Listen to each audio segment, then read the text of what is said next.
Hello guys, we are back with our next lecture. In this lecture, let us go through the concept of collision resolution techniques, guys. Okay, so the main important thing that you should remember is any hash function we use, we can or we may end up at collision, guys. So that is the only reason why we will be using this collision resolution techniques. So whenever you understood that the collision is going to occur, you will do some small changes. That's it. So that concept is nothing but the collision resolution techniques. So we are having in total 4 methods, you can say. So we are having 2 main methods, that is opening addressing or close hashing. So in that we are having 3 methods: linear probing, quadratic probing, double probing. And on the other hand we are having separate chaining. Okay, yes. Okay, so let us start with the linear probing. Okay, so here I took a gate question, guys, which is 2009. Okay, yes. So let us start. 12, 18, 13, 2, 3, 23, 5 and 15, right? Yes. So just give me a second. Okay, so let us start. So the key mod 10. So this is the formula given. So mod is nothing but the percentage only, guys. So they'll be representing it with mod in words. Okay, yes. So and in the question they gave linear probing, guys. Okay, yes. So I think the question, did you see the question, guys? Now it's clear, right? Okay. So this is a question and they give linear probing in the question clearly. Okay, yes. So let us start. So the first thing is you will be drawing your hash table, guys. Okay, 0, 1, 2, 3, 4, 5, 6, 7, 8 and 9. So 9 will be enough. Okay, so once the drawing is done, so then you will be starting your function. So 12 mod 10. So what will be the value, guys? It is nothing but 2. So at second position you push it 12. Done. 18 mod 10, that is nothing but 8. So at this also it is a done. 18. Okay, similarly 13. So 13 mod 10, that is nothing but 3. Okay, so that is also done. 2 mod 10, which is ends at 2. So but 2 is already occupied by 12, right? Yes. So what you do in linear probing is you will do just plus 1. So what is plus 1? We got 3. But 3 is also occupied. So again do plus 1. What's there in that? So we got 4. So 4 is not occupied. So let us place a 2 here. Okay. Moving on, 2 is done. 3. So 3 mod 10. So 3. 3 is already filled. So plus 1, which is a 4. So 4 is also filled. So plus 1, 5. So at 5, this 3 will be placed. Okay. Similarly, 23. 23 mod 10. So 3 is already filled. 4 is already filled. 5 is also already filled. So 6. So at 6 you will be placing 23. Okay. So after that we got 5. So for 5 is already filled. 6 is also already filled. So at 7 you get your 5. Okay. And 15. 15 mod 10. So 15 means a 5. So 5 is already filled. 6 is already filled. 7 is already filled. 8 is already filled. 9 is not filled. So at 9 you will be getting the 15. So you might be saying that, okay, so after that, so the question is done, so this is the final result, guys. So you will be saying that, okay, so after 15, if there is one more variable, so let us assume it has 19 only. Okay, so 19 mod 10, you will get a 9. So 9 plus 1, what will be the value, guys? So after 9, are we having 10? No, means it is indirectly connected back to 0. So after 15, after 9 you get 0, guys. Okay, so 0 is empty, so you will be filling 19 here. In that way it will work. Okay, yes. So this is the concept of linear probing, guys. Got it? Yes, it's quite easy, right? Yes. So let us continue.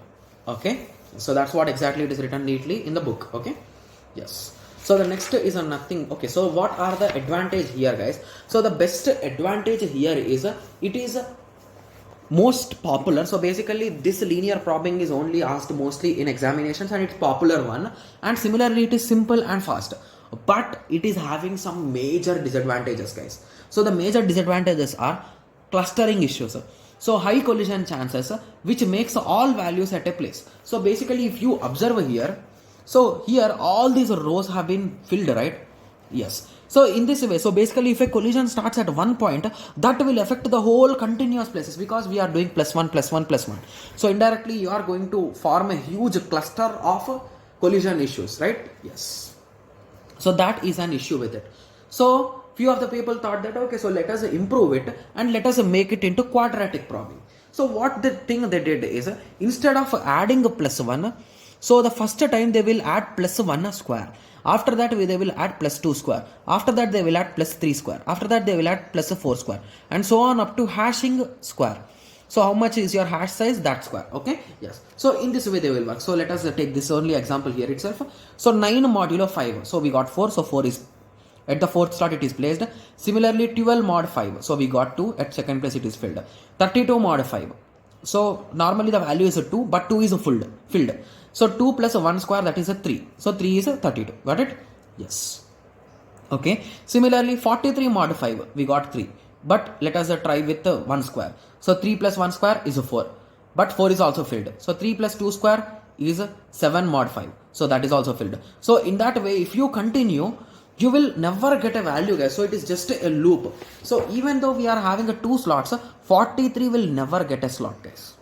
Okay. Similarly 53. So for 53 also the same issue will arise, guys. So 53 we think that it will get some slot at some position like 0 or 1, but it will never get, guys. It will just be in that loop only. Right? Yes. So that is the main disadvantage of this quadratic probing, guys. So they told that at the end they decided to leave this quadratic probing also, and they started using double hashing. So double hashing is nothing but here you will have 2 hash functions. Okay, you will continuously use hash function 1 until there is collision. So once a collision is detected, you will start using hash function 1 plus j into hash function 2. So the j value will range from 0 to m minus 1. That is nothing but the bucket size by bucket sizes. Okay. Yes. Okay, so here we have 2 hash functions. So using first hash function until there is a problem or there is a collision. If collision occurs, we move on to the hash function 1 plus j into hash function 2. Got it?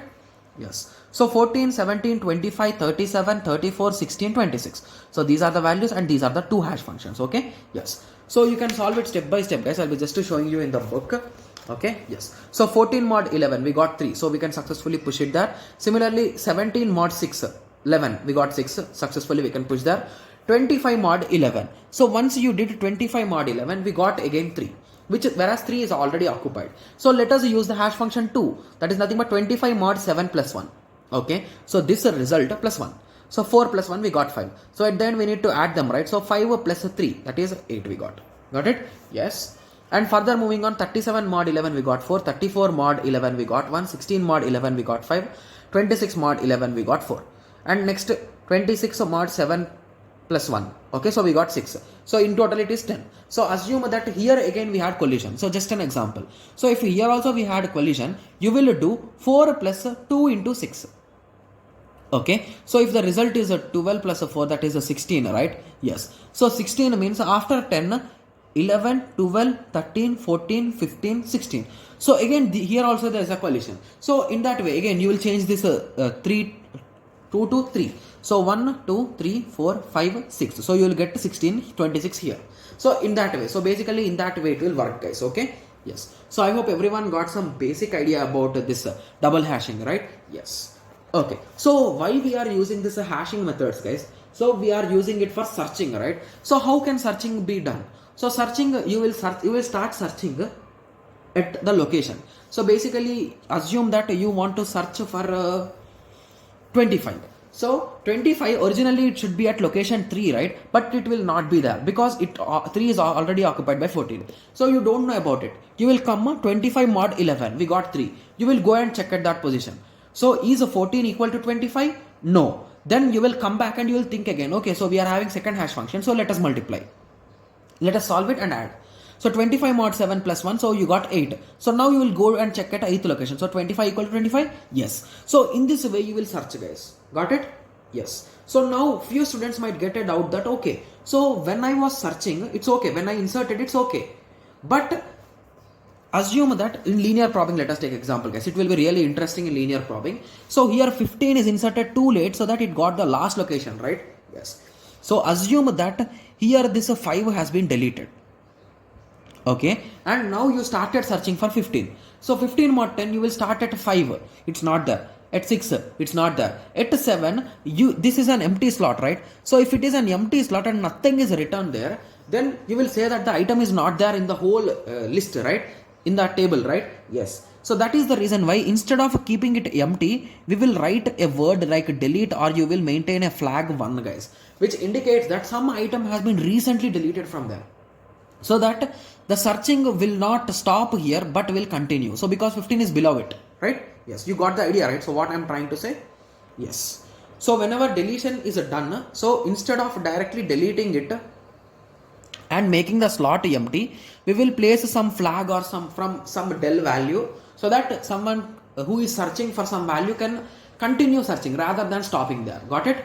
Yes. So that is the concept of searching and deleting, guys. Okay. Yes. And the last method is nothing but the separator chaining, guys. So separator chaining is almost similar to the adjacency list, guys. So if you recall, we discussed about adjacency list, right? So you will have an array which is having addresses, and those addresses will point to some values, right? Yes. So in the same way, here you will be using the same function, you will be solving it. Once you got the values, you will start inserting. So 9 4, okay. So for at 4th location you will start 9, at 12th location at 2nd location you will start 12, at 2nd location only you will add 32. So you will be making a link 32, and 43 will be at the 3rd location, 53 will be at the 3rd location. So in this way you will work, guys.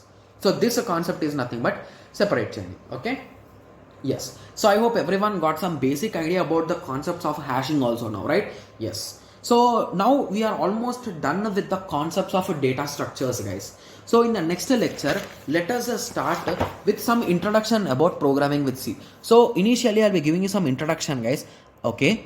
So once introduction is done, we will be stopping there. Okay. And then while solving previous year questions, most of the concepts which you are having any kind of doubts, like how while loop will work, how for loop will work, so those kind of basic things I'll be explaining them while we are solving the previous year question papers, guys. Because if I write each and everything in this notes, it will become a book, right? So it will be a C programming course, right? Yes. So we want just up to some extent which we need, right? Yes.